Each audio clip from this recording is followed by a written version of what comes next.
Fondée en 1880 par Gaston Maspero, l'IFAO est depuis plus de 130 ans au cœur de l'aventure archéologique en Égypte. L'IFAO fait partie du réseau des grandes écoles françaises à l'étranger et dépend du ministère français de l'Enseignement supérieur et de la Recherche. Il offre un espace singulier d'échange de connaissances et de savoir-faire à vocation internationale et pluridisciplinaire.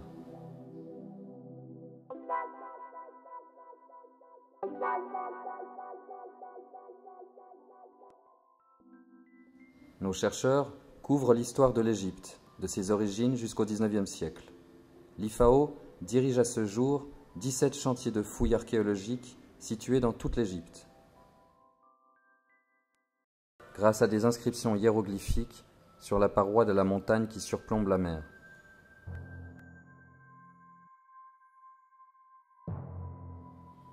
Des galeries creusées dans la roche ont dévoilé les vestiges de bateaux calcinés. Ce sont là, parmi les plus anciens bateaux de mer découverts à ce jour.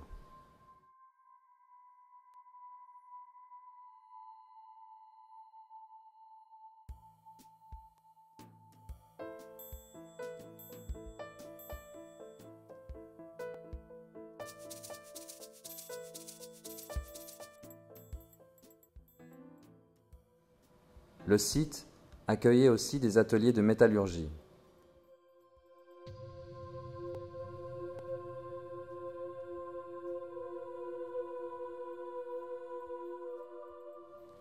Une équipe de chercheurs a pu reconstituer le processus de réduction du cuivre.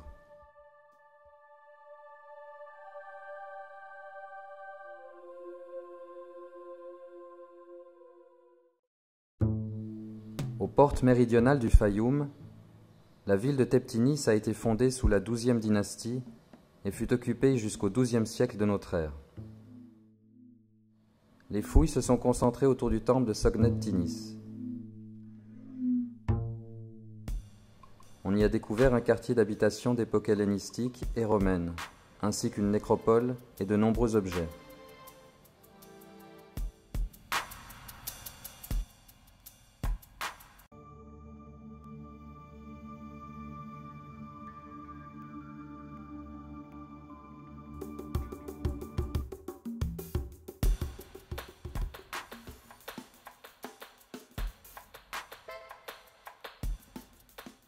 Le temple et son dromos, aux statues à tête de lion, les habitations,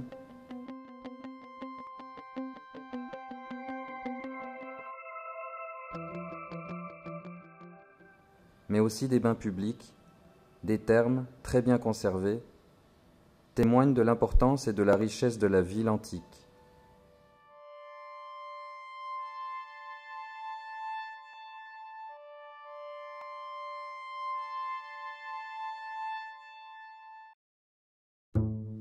Teptinis est surtout la ville des papyrus.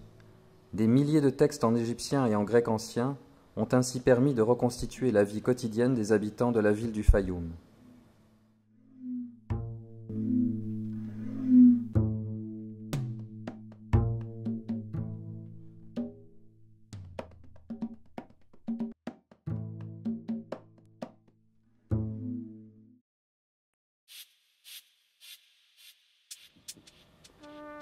Deir el-Medina, la vallée des artisans, se situe sur la rive ouest de Luxor, l'ancienne capitale de Thèbes, dont les monuments sont inscrits par l'UNESCO au patrimoine mondial.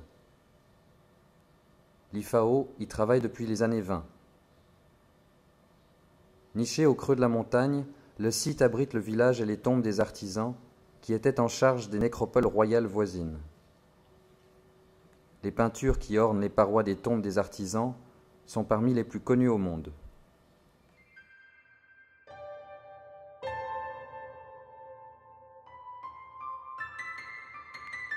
Égypte et furent abandonnées au IIIe siècle de notre ère.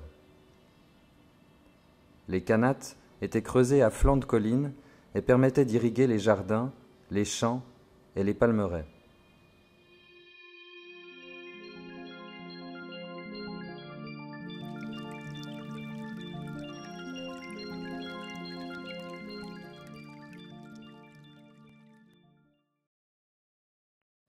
L'étude et la publication des textes des grands temples ptolémaïques et romains de Komombo,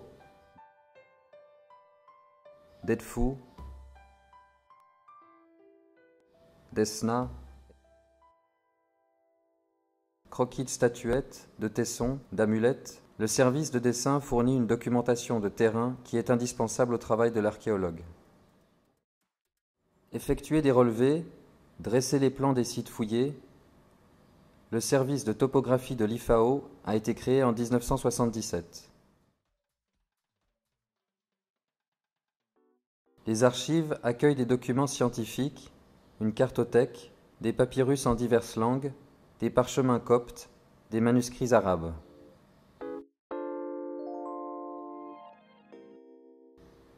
En 2006, l'IFAO crée le premier laboratoire de datation au carbone 14 en Égypte et dans le monde arabe.